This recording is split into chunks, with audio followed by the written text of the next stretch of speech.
Hello and welcome students, Gyanjyoti coaching সেন্টারের পক্ষ থেকে তোমাদের সকলকে আরো একবার স্বাগত।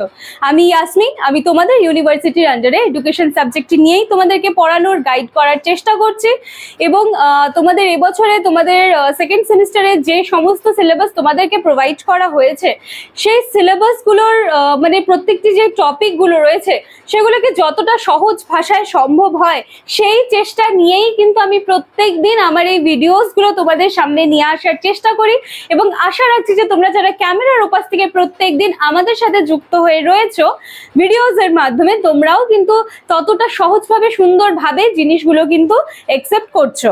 এর আগের দিনের ক্লাসে আমরা ম্যাক্সিমস অফ টিচিং এটা শুরু করেছিলাম, শিক্ষণের নীতি, তার 5টা ধারণা নিয়ে আলোচনা করেছিলাম। আজকে কিন্তু আমি আরো 5টি ধারণা নিয়ে চলে এসেছি। টপিকটা শুরু করার আগে আমি একটুখানি তোমাদের সাথে একটা ছোট্ট সলিউশন একটু শেয়ার করে নিতে চাই। তোমরা যারা ক্যামেরা ওপাশ থেকে দেখছো প্রত্যেক দিন কম বেশি আমাদের সাথে কিন্তু তোমরা জুড়ে আছো, কিন্তু তোমাদের জানা নেই যে এই জ্ঞানজ্যোতি কোচিং সেন্টারের সাথে যুক্ত হতে গেলে বা আমাদের জ্ঞানজ্যোতি কোচিং সেন্টারে আরো যারা স্যার ম্যামরা রয়েছেন তাদের কাছ থেকে কিন্তু কোয়ালিটি কোর্স পেতে গেলে তোমাদেরকে কি করতে হবে জানা নেই। আমি তাদেরকে আজকে একটা সলিউশন বলে দিচ্ছি। কর্নারে তোমরা দুটো নাম্বার দেখতে পাচ্ছ, এই নাম্বার দুটি হলো আমাদের জ্ঞানজ্যোতি কোচিং সেন্টারের হেল্পলাইন নাম্বার। এই দুটি নাম্বারের মধ্যে যে কোনো একটি নাম্বারে তোমরা কল করবে, কল করে কিন্তু তোমরা অনায়াসেই আমাদের সাথে জুড়ে যেতে পারছো। এছাড়াও আরো কোনো রকম প্রশ্ন বা সমস্যা থাকলে অবশ্যই পড়াশোনা রিলেটেড তোমাদের, তো সেই সমস্ত কিছুর সলিউশন কিন্তু তোমরা পেয়ে যাচ্ছ। কোর্স ডিউরেশন রয়েছে তোমাদের 6 মান্থসের এবং কোর্স ফি রয়েছে কিন্তু 999 টাকা। এত কমে আর কোথাও পাবে কিনা আমার আপাতত জানা নেই, সেজন্য এই সুন্দর সুযোগটাকে কাজে লাগিয়ে নাও। পরীক্ষার কিন্তু খুব কাছেই পৌঁছে গেছো তোমরা এবং আমার পেইড ব্যাচে অনলাইন ক্লাস কিন্তু অনেক দিন আগের থেকে শুরু হয়ে গিয়েছিল এবং আমরা অনলাইন ক্লাসে কিন্তু অলমোস্ট মানে টপিক শেষের দিকেই। সেজন্য এখনো যারা কিন্তু অ্যাডমিশন হওনি আমি কিন্তু বলবো যে তোমরা অনেকটাই পিছিয়ে আছো, সেজন্য আর যেইটুকু হাতে সময় আছে সেটাকেও কিন্তু কাজে লাগিয়ে নিতে পারো তোমরা, ঠিক আছে? আমি এটা বলবো না যে আমাদের সাথেই যুক্ত হও, আমি এটা বলবো যে তোমরা আমাদের ভিডিওসগুলো দেখো বা আমার ক্লাসগুলো দেখো। তোমার যদি মনে হয় যে তোমার সেটা বোধগম্য হচ্ছে তবেই কিন্তু তোমরা আমাদের সাথে যুক্ত হয়ে যেতে পারছো বা আমার সাথে যুক্ত হয়ে যেতে পারছো বা আমাদের জ্ঞানজ্যোতি কোচিং সেন্টারের সাথে কিন্তু যুক্ত হয়ে যেতে পারবে, ঠিক আছে? চলো আর কথা না বেড়ে এবার আজকের টপিকে আমরা চলে আসি। আজকে আমি আর 5টা ধারণা নিয়ে এসেছি শিক্ষণের নীতি বা শিক্ষণের ধারণা। সবার প্রথমে রয়েছে সমগ্র থেকে অংশের দিকে, তারপরে নাম্বার 7 রয়েছে আরোহী থেকে অবরোহী, নাম্বার 8 বিশ্লেষণ থেকে সংশ্লেষণ, নাম্বার 9 অভিজ্ঞতা থেকে যুক্তি গ্রাহ্য এবং নাম্বার 10 মনস্তাত্ত্বিক থেকে যৌক্তিক।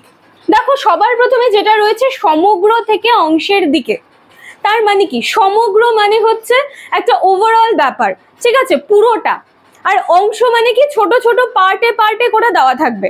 তাহলে এবার তোমাদের মনে একটা প্রশ্ন জাগবে, আগের দিন তো ম্যাম বলেছিলেন যে সবসময় ছোট থেকে সহজ থেকে শুরু করতে, কিন্তু আজকে কেন বলছেন যে সমগ্র থেকে শুরু করতে, সমগ্র থেকে অংশের দিকে যাব?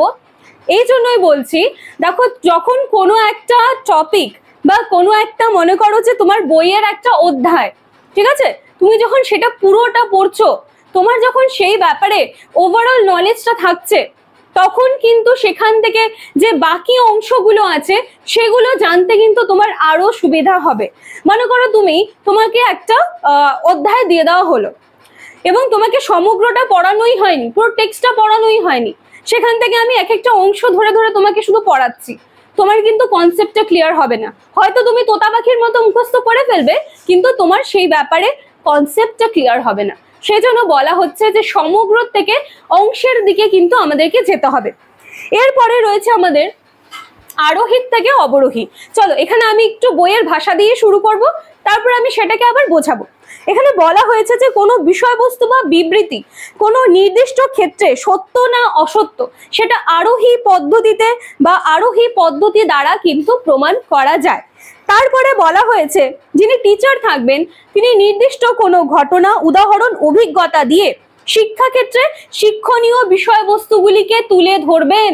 তার মানে কি বলা হয়েছে, যেখানে আরোহী এটা যেখানে চলে আসছে সেখানে হচ্ছে সবার প্রথমে উদাহরণ দিয়ে তুলে ধরা হবে কোনো ঘটনা, কোনো বিবৃতি, কোনো বিষয়বস্তু, সেটাকে কি করা হচ্ছে, সবার প্রথমে উদাহরণ দিয়ে তুলে ধরা হচ্ছে, যেটা আমি সব সময় করি। আমি মনে করি যে এইভাবে পড়ানোর পদ্ধতিটা খুব ইন্টারেস্টিং হয় এবং ইজিয়ার মনে হয়। এটা আমার মনে হয় যে কোনো একটা টপিক শুরু করার আগে বা কোনো একটা ঘটনা সম্পর্কে শিক্ষার্থীদেরকে বোঝানোর আগে সেটার সাথে রিলেট করে যদি একটা উদাহরণ তাদের দিয়ে দিতে পারি, তাহলে কিন্তু তাদের সে উদাহরণ শুনতে শুনতে অর্ধেক কনসেপ্ট দেখা যায় ক্লিয়ার হয়ে যাচ্ছে। তারপরে বাকি তো আমাদের পুরো টেক্সটটা থাকছে, সমগ্রটা থাকছে। তখন যখন তারা এই সমগ্রটা জানবে বা সমগ্রটা পড়বে, তখন কিন্তু ব্যাপারটা আরো সুন্দরভাবে ক্লিয়ার হয়ে যাবে। কিন্তু অবরোহী এখানে কি করা হয়, এখানে কিন্তু আগে উদাহরণ দেওয়া হয় না। এখানে শুরুতেই পুরো ঘটনা বা পুরো বিবৃতি বা পুরো কোনো মনে করো একটা সূত্র বা কোনো তত্ত্ব, কিন্তু এই জিনিসটা এখানে প্রথমেই দিয়ে দেওয়া হচ্ছে। তো এটাই হচ্ছে তোমাদের আরোহীর থেকে অবরোহী। এইবারে দেখো বিশ্লেষণ থেকে সংশ্লেষণ। এখানে কি বলা হয়েছে, কোনো একটা বস্তুকে ছোট ছোট উপাদানে পৃথক করার পদ্ধতি হচ্ছে বিশ্লেষণ। এবারে বলা হয়েছে যে সমগ্র বস্তুর বিভিন্ন উপাদান কাঠামো সম্পর্কে কিন্তু একটা ধারণা তৈরি করতে হবে। এক ধরনের অনুসন্ধান পদ্ধতি, যার মাধ্যমে কি হচ্ছে যে বিভিন্ন ধরনের যে সমস্যাগুলো আছে সেগুলো কিন্তু আমরা খুঁটে খুঁটে জানতে পারছি, বিশ্লেষণ করছি। আগেই আমরা কিন্তু সংশ্লেষণে চলে যাচ্ছি না।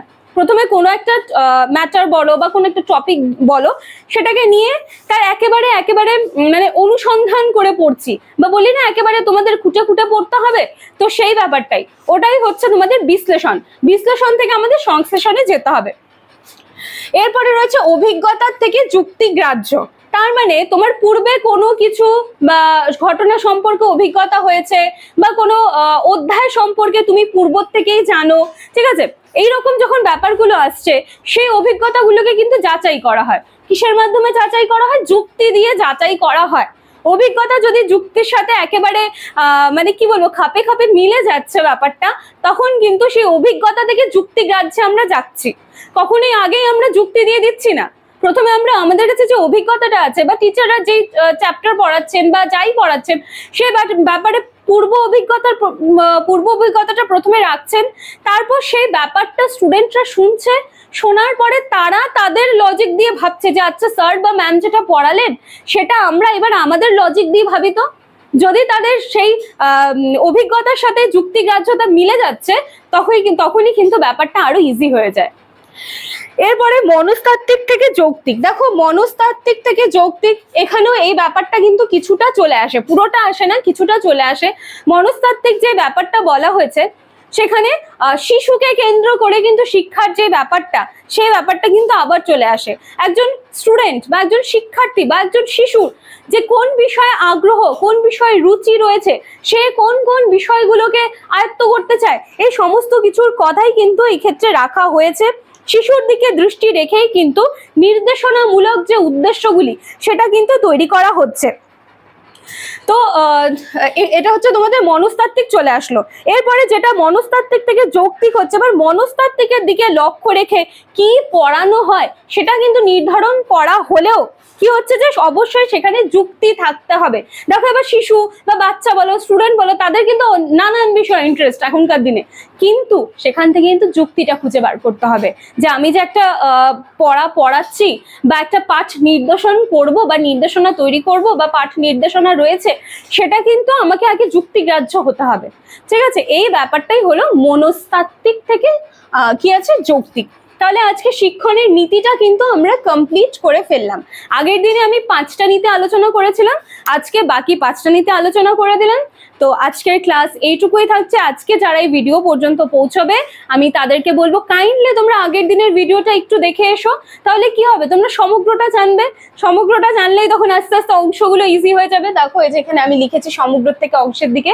চলো আজকের ভিডিওটা এইটুকুই থাকছে। নেক্সট দিন দেখা হবে আরো কোনো একটা ভিডিও নিয়ে। ততদিন আমাদের জ্ঞানজ্যোতি কোচিং সেন্টারের সাথে এভাবেই যুক্ত হয়ে থেকো, আমাদেরকে এভাবেই সাপোর্ট করো। দেখা হচ্ছে নেক্সট দিনের ক্লাসে। Thank you.